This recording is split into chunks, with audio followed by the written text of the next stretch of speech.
Welcome to the best of first-person episodes from Phantoms and Monsters. Please like, subscribe, and hit the bell icon so you'll be notified of all future uploads. Smelly white humanoid spooks campers at Monjeau Lookout near Ruidoso, New Mexico. Two of my friends and I used to be stationed at Fort Bliss in El Paso, Texas, and we decided a Memorial Day camping weekend would be a good idea, so we took a trip up to Monjeau Peak outside of Ruidoso. We planned to stay for 3 nights, the first 2 of which were very relaxing. On our first day there when we're deciding where to set up our tent, we found loads of bones from various animals, not mounded up or anything like they were collected, just bones all around the campsite. The campsite had 5 places to pitch tents over about 300 square meters. We decided to pitch our tents on the highest point at the campsite, about 30 to 40 feet higher elevation than the parking lot. On the 3rd night, it was well after sunset, when all noise from the woods died out. I'm not sure how long it was silent before me and my friends broached the subject. But it wasn't long after that the hair on the back of my neck started to stand, followed by goosebumps all over. I could see my friends starting to get jittery, and from one of the other campsites we heard their 2 dogs going absolutely ape shit. These were very relaxed and happy dogs for the last 2 days. We had also made decent acquaintances with a couple who had the dogs and they had lunch with us on day 2. The other 2 groups that were camping at the same time had gone silent as well. The car was about 60 meters from our campsite and we unanimously decided to go get our guns.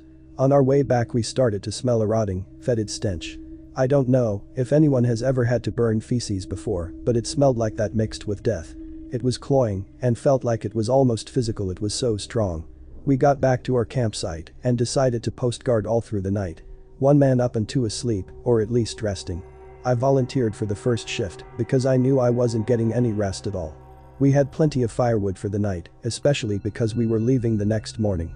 I kept the fire blazing as much as I could because I figured that if it was some sort of animal it wouldn't be too interested in messing with me. I kept my back to the fire so I could maintain good night vision. The forest to the southwest of our campsite was pretty burnt out, but what you can't see very well is the elevation change. Once you got into the tree line it was very steep, not impassable by any means, but not somewhere you need to be walking at night. Behind the trees I noticed a stark white shape. I shouldered my rifle and it didn't move at all. I assumed it was a partially hidden tree behind another one. I started scanning the tree line with a flashlight because I felt the stench was stronger than it was before. As my beam passed over what I thought was the obscured tree I saw eye shine from the white shape. As soon as I registered what I was seeing it disappeared behind the tree. I debated investigating, but instead just roused my friends and we scanned together. When my shift ended I took off my rain fly on my tent so I could see out if needed. I didn't see anything on my next shift, just the smell. In the morning, just before dawn broke the smell seemed to recede, but only so much, almost like it left a scent as a warning was the impression that I got. We broke camp and started packing up. About halfway through our breakdown we saw the other 3 groups packing up as well. I went over and talked to the couple with the dogs, asking them if they saw anything last night or if their dogs calmed down after the barking stopped. They told me that even when they stopped barking the dogs didn't sleep. They spent the night whining and growling in the direction of the hill to the southwest. See.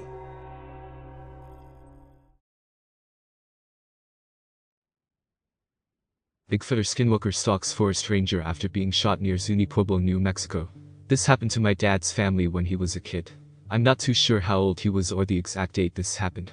But what I know is that it was a night in the fall, sometime in the early 80s. My dad and his parents were on their way to Gallup, New Mexico to see a movie. They're located in Zuni, New Mexico, and the drive to Gallup is 32 miles heading north. My grandpa was a forest ranger at the time and worked in the Zuni Mountains. He was using his ranger truck to get to town. Now I will tell this instance mainly from my dad's perspective. He's the only person that's ever explained this to me. My grandma is eerily bothered so much she doesn't like talking about it. My grandpa is dissociative with the family, so I've never had the chance to ask. Anyways, they're about halfway to town. It's dark out, large ponderosa trees cover both sides of the road. In the midst of driving my grandpa stomped on his brakes. My grandma is sitting passenger and my dad in the back seat. At this moment my dad is confused, he's facing towards the back window, passenger side. He sees my grandpa quickly reach over the back seat to grab his rifle off a gun rack. Heard him open his door and fire 1 shot. My grandpa hit it and it screamed. My dad now looks over the seat to see it running to the right of the road, east, and it takes 1 large step over a cattle guard and disappears into the woods. They drove away and proceeded to watch the movie, without discussing anything about what happened. Now my dad says, according to Grandma and Grandpa, that the Bigfoot was hairy, but not like you'd expect. Its hair was fringed and balding. They said it had pale blue skin and looked fatigued. When my grandpa shot it, it dropped its jaw for a couple of seconds. Its jaw-dropping looked grotesque, like it couldn't have possibly made its mouth any wider. Then came the scream. The scream is the eeriest part. They all said they'll never forget it. It was loud, gross, and had meaning. After screaming, it lunged to its left, east, took a step over the cattle guard and ran into the forest. The jaw-dropping is what makes my grandma not talk about it. She says it's the scariest, most ugliest thing to have witnessed. Now after they got back home, it started haunting, following my grandpa. That night my grandpa got no sleep, my grandma didn't either, and that's how she knows. She pretended to be asleep, but the both of them heard things around their house that night. Movement, noise against the walls, the overwhelming feeling like something is out there in the dark.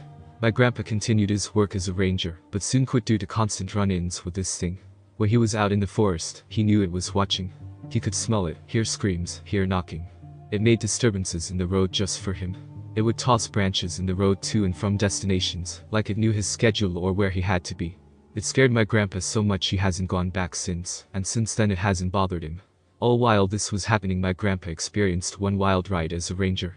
I believe he's seen UFOs, strange murders, and very odd occurrences all in that forest, people acting too jolly, rituals, lost people. He's written down everything that's happened. It's in a binder at his house, but I really want to read it. My dad has and says it's nuts, but my gramps now has cancer and is a shut-in from it. Hopefully I get to see him soon or I get my hands on that book. Zuni is truly a place of mysteries. Weird stuff goes down there all the time. GB.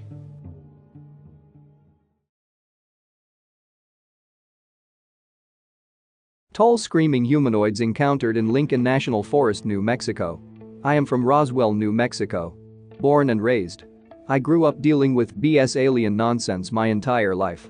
I am a very logical thinker and have had many strange things happen to me in the past, but have always dealt with them in a this can logically be explained mindset since I can remember. But what I am about to write about is something I cannot explain, and it also something I am hesitant to even think about anymore. I was camping with my cousin Cam, 17 at the time, same age as I was, his little brother Nick, 13, and my aunt and uncle. We were near Cloudcroft, New Mexico, up in the mountains, Lincoln National Forest. My uncle had just bought a new camper, and we decided to go camping with it for the weekend. The weather was beautiful, and me and my cousins decided to bring a tent to sleep in instead of the camper, so we could be in peace. We set up our tent about 60 yards away from the camper and the fire that was right outside of it. Towards the end of the first night, and after a long day of exploring, we all decided to lay down for the night. We were not camping on an actual campsite. It was a spot my uncle had found some years back, and it was the perfect spot to set up camp. At about 3 a.m., the fire was completely out. My cousins and I were still awake. Nick, being the youngest, was trying to stay up to be cool with us, but ended up falling asleep. It was only Cam and I awake now. We were just shooting the SHT, talking about hot chicks from school, brilliant ideas for things that need to be invented, and eventually slowly started to fall asleep too. All of a sudden we heard a blood-curdling scream from the distance, probably the same distance away the camper was, only in the opposite direction. Me and Cam both picked our heads up off the pillow and said almost simultaneously, "What the F was that? It wasn't a bear. It wasn't a fox. It was big." The closest way I know how to describe it is a mixture between a banshee and a rabid peacock. Its voice was deep and echoed through the deep woods. It let out another blood-curdling shriek, and we both sat upright on our blow-up mattress. Immediately after the screech, it started clicking. An odd, deep, clicking sound coming from the back of its throat. It was loud enough to hear from the distance too. We were scared, and neither of us had any idea of what it could be. We waited a second, both quiet as a mouse. It let out another scream followed by a series of clicks, but it seemed to be closer now. Maybe 10 yards closer. I looked at Cam and he looked just as shocked as I was feeling. I was trying to convince myself it was a bird of some sort or a mountain cat, then I heard it walking. It was walking on 2 feet, and I could distinctly hear it. It even sounded big, taking huge strides, cracking branches and leaves under its feet as it walked. It sounded like it was coming close to us. It screeched, clicked loudly again. I could tell it was about halfway to us now. Suddenly, another scream and clicks came from another direction, sounding just as close as the other creature. It sounded more aggressive, more angry and dominant. The first creature then let off a series of clicks too. Then it hit me, they were communicating. At this point, I was terrified, and so was Cam. I had an axe under my blow-up mattress, but I was afraid to get up and grab it. Then, both of the creatures started walking towards us. Both on two legs. Not screaming or clicking, but it sounded like they were trying sneak up on our tent. They were getting closer and closer. The first one screamed loudly. I could tell it was roughly 15 yards away now, and so was the other creature. After screaming, it started clicking again, and the other one clicked back at it. They were both walking closer and closer to the tent. I could hear them both stepping on limbs and leaves, but I could feel the ground thud with each step they took. I was panicking, frantically looking for my axe while Cam was frantically trying to wake up his little brother. I couldn't find my axe anywhere.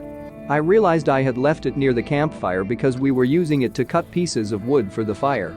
Nick was not waking up, and they were getting closer and closer to the tent. Eventually, Cam and I froze. The second one had stopped about 10 feet away from the tent, but the first one was walking right up to the tent. As soon as it was right outside the tent, I yelled as loud as I could, out of pure fear, "Get the F away from here, leave us alone." It stopped.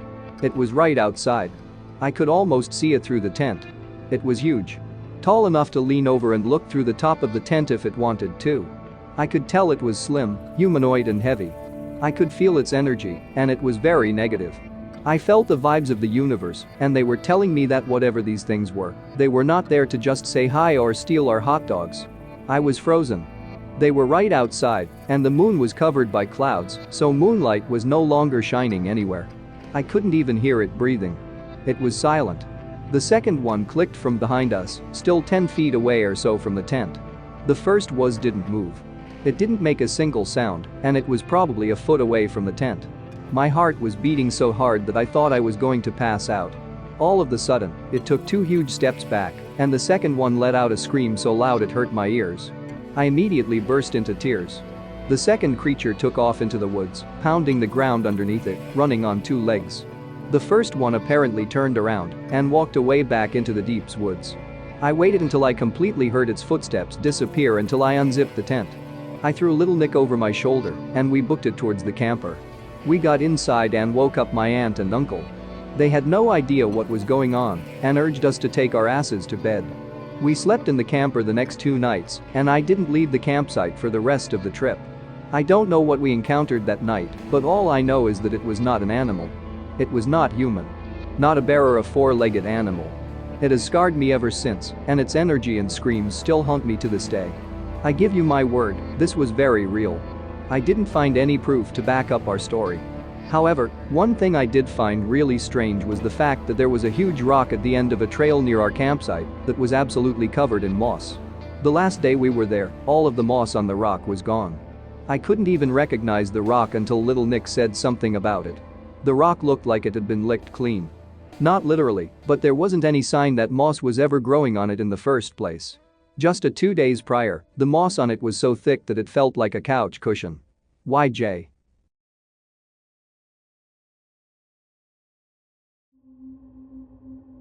Reptilian alien encounter during visit to Mount Capulin, New Mexico. In August 1959, my parents and I were traveling to Colorado Springs, Colorado on a vacation.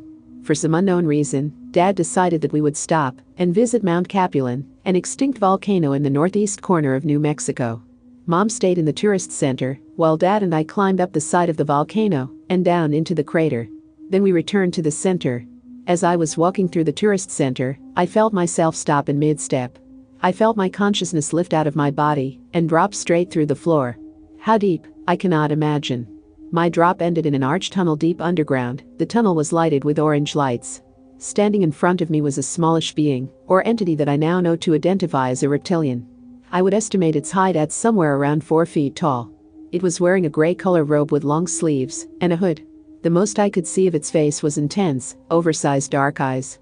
In its left hand, number of fingers unclear, but definitely a thumb, it held something that looked similar to what we today would describe as an iPad or the like.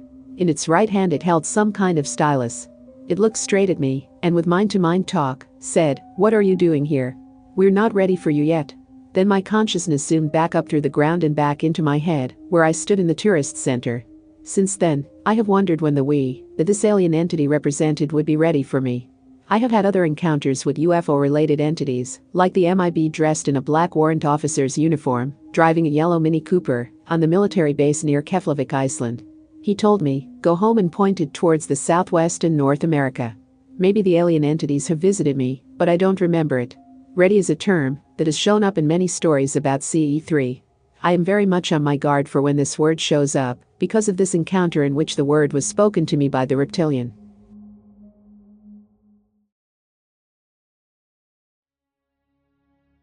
Iridescent eyes staring at me from the shadows, Gila National Forest, New Mexico.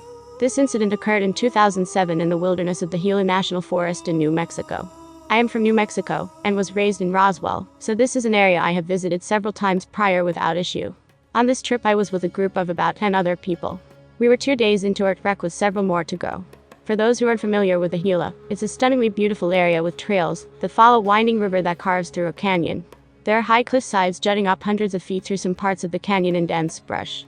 Overall, it is very isolated and has an odd vibe to it in certain places.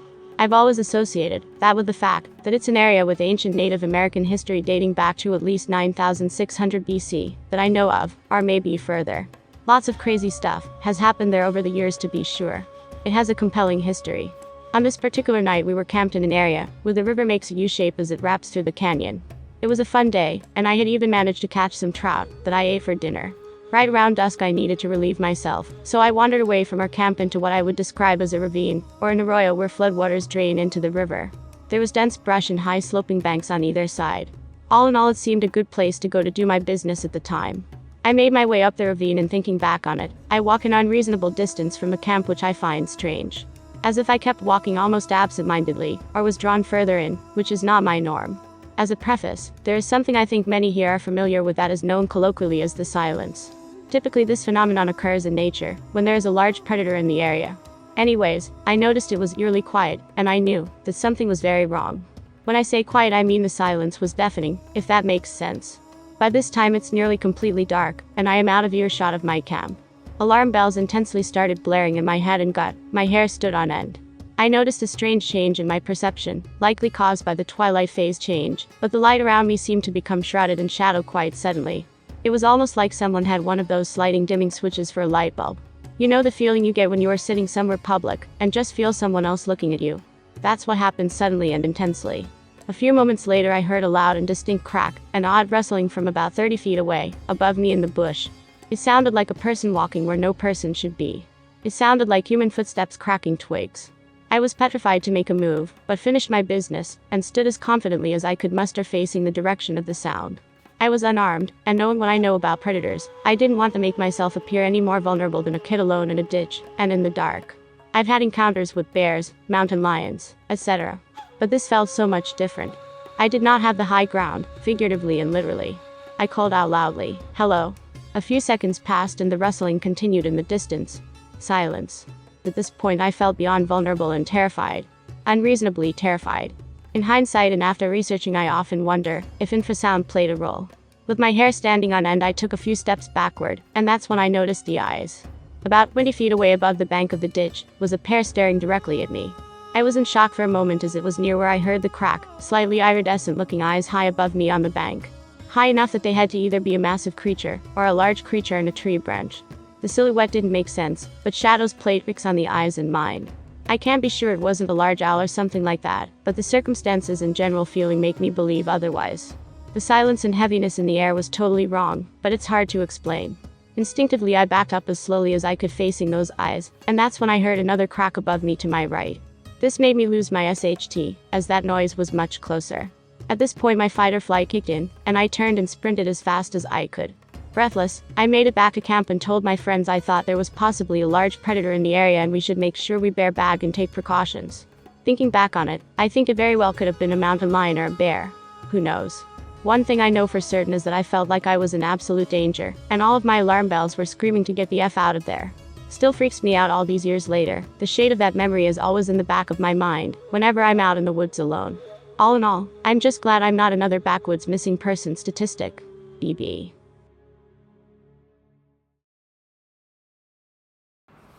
This is Lon Strickler. If you like this program, it would help us if you would give it a thumbs up. Then subscribe and click the bell icon so you get notification when we upload new first-person encounters. We have many more to come very soon. And by the way, if you have a suggestion or an experience of your own, please leave a comment.